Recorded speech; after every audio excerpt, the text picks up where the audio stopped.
नमस्कार, this side advocate Ishan Gupta और आप देख रहे हैं आईवी लीगल। आज की इस वीडियो में मैं आपको एक इम्पॉर्टेंट चीज़ के बारे में बताऊंगा जिसमें आप ऐसे कौन सुप्रीम कोर्ट ने अभी रिसेंटली एक जजमेंट पास किया है जहां पर ये क्लियरली बताया है कि स्टैम्प ड्यूटी आपको प्रॉपर्टी रजिस्ट्रेशन के टाइम पर नहीं पे करनी होगी और ना ही कोई रजिस्ट्रेशन चार्जेस देने होंगे। जब भी हम पक्सर प्रॉपर्टी को रजिस्ट्री कराने जाते हैं तो हमको स्टैम्प ड्यूटी पे करनी पड़ती है, उसके रजिस्ट्रेशन चार्जेस होते हैं बहुत सारे, वो पे करने होते हैं, उसके बाद ही हमारे नाम पर प्रॉपर्टी रजिस्टर होती है। लेकिन ऐसे केसेस कौन से हैं जहां पर ये चार्जेस पे नहीं करना पड़ेंगे, इस चीज को क्लैरिफाई किया है सुप्रीम कोर्ट ने, जहां पर एक कॉम्प्रोमाइज डिग्री नाम का शब्द यूज हुआ है, जहां पर ये ऐसा देखने को मिला है कि जब अगर दोनों पार्टीज के बीच में कॉम्प्रोमाइज हो जाता है और फिर अगर रजिस्ट्री की बात आती है या फिर अगर स्टैम्प ड्यूटी पे करने की बात आती है तो हमको वहां पेमेंट नहीं करना होगा, ऐसा उन्होंने इस जजमेंट में बताया है। तो इस जजमेंट को समझने से पहले आपको मैं एक ब्रीफ फैक्ट समझा देता हूं कि कैसे क्या मुद्दा है जो इस केस के अंदर आया था। देखिए, सबसे पहले आपको ये जानना होगा कि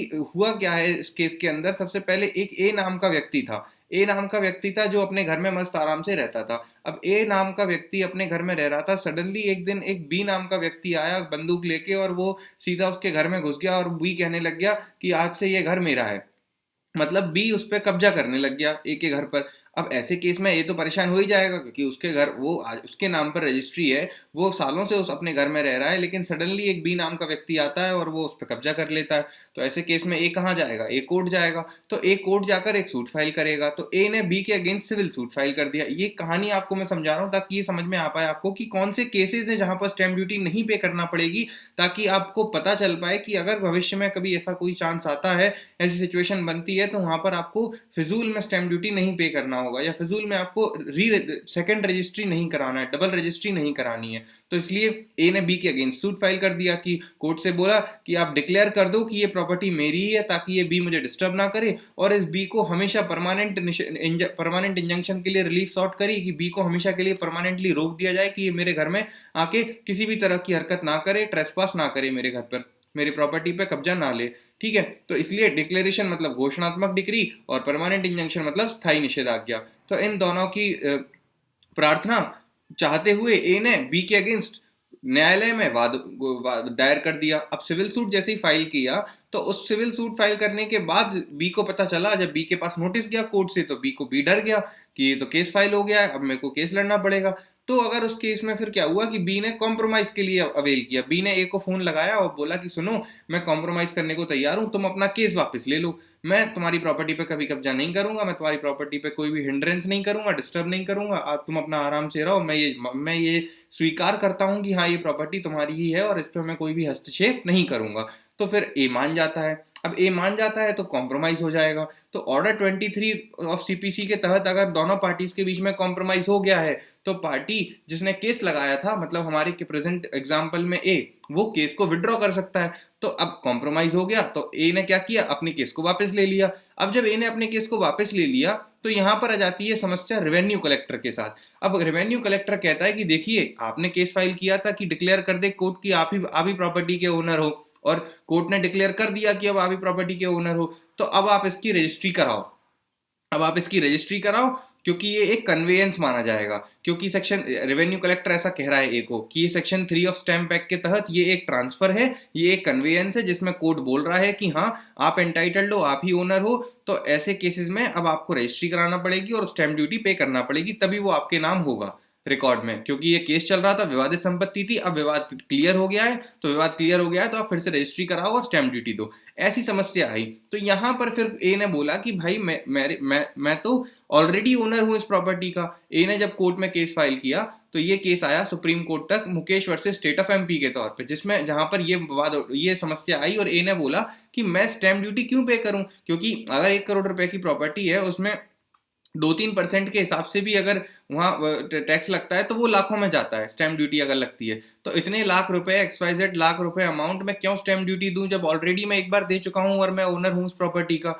तो ये जब सवाल उठा तो सुप्रीम कोर्ट ने इस चीज को क्लैरिफाई किया और सुप्रीम कोर्ट ने यहाँ पर एग्जेम्प्ट किया इन लोगों को। सुप्रीम कोर्ट ने कहा कि अगर आपके पास आपका प्री एग्जिस्टिंग राइट था, सुप्रीम कोर्ट ने इस जजमेंट में ये क्लियरली मेंशन किया कि अगर आपके पास प्री एग्जिस्टिंग राइट था और उसके लिए आपने अगर डिक्लेरेशन के लिए सूट फाइल किया था जो कॉम्प्रोमाइज के बेसिस पे सॉर्ट आउट हो गया, तो यहां पर आपको अलग से कोई स्टैम्प ड्यूटी देने की जरूरत नहीं है। कोर्ट ने बोला कि we have already held that compromise decree does not fall under the term instrument as mentioned under section 3 schedule of Indian stamp act. जो section 3 of Indian stamp act के अंदर जो टर्म इंस्ट्रूमेंट मेंशन्ड है, उस instrument में जो जो fall करेगा उस पर, उसके ट्रांसफर पर स्टैम्प ड्यूटी पे होता है। लेकिन यहाँ पर उन्होंने क्लियर बोला कि जो भी कॉम्प्रोमाइज डिक्री होगी, उस कॉम्प्रोमाइज डिक्री से जो इंस्ट्रूमेंट, जो प्रॉपर्टी निकलेगी, वो कॉम्प्रोमाइज डिक्री इस इंस्ट्रूमेंट की टर्म में फॉल नहीं करती, and it only asserts the pre-existing rights. Therefore, the consent decree will not operate as conveyance, as no right is transferred and the same does not require any payment of stamp duty. तो court ने यहाँ पर बोला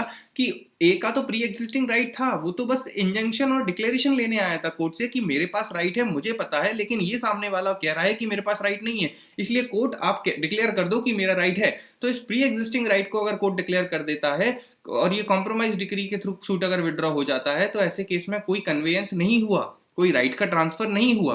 और जब कोई right का transfer ही नहीं हुआ, ए के पास पहले थी, ए के पास ही अभी भी ए के पास ही है, तो जब कोई राइट का ट्रांसफर नहीं हुआ तो कोई कन्वेयंस नहीं हुआ, कोई कन्वेयंस नहीं हुआ, तो ऐसे केस में स्टैम्प ड्यूटी पे करने की अनिवार्यता नहीं है। तो A will not be liable to pay stamp duty because the appellant has only asserted the pre-existing right and no new right was created through the consent decree, and therefore the document pertaining to mutation of the subject land is not liable for stamp duty। तो जब आप नामांतरण कराने जाते हो उस land का, तो वहां पर आपको स्टैम्प ड्यूटी पे करनी होगी। जब आपको स्टैम्प ड्यूटी पे करनी होगी तो वहां पर ऐसे केस में आपको स्टैम्प ड्यूटी नहीं पे करनी है, ये कोर्ट ने क्लियरली मेंशन किया है। यहां तक की बात करें जब रजिस्ट्रेशन चार्जेस की, तो रेवेन्यू कलेक्टर ये नहीं कह सकता है कि अब क्योंकि कोर्ट ने आपके राइट को पे मोहर लगा दी है तो आप रजिस्ट्रेशन के चार्जेस दें। तो वो भी कोर्ट ने क्लियरली हेल्ड किया कि compromise decree does not require registration. अगर कोर्ट ने कॉम्प्रोमाइज डिक्री पास करी है जिसमें ये कह दिया है कि हाँ ठीक है आप ही एंटाइटल्ड हो, तो उस केस में कॉम्प्रोमाइज डिक्री को रजिस्टर कराने की जरूरत नहीं है कहीं भी, वो तो ऑलरेडी क्योंकि उसका प्री एग्जिस्टिंग राइट था और अब डिक्लेयर कर दिया है तो अभी भी उसके पास ही रहेगा,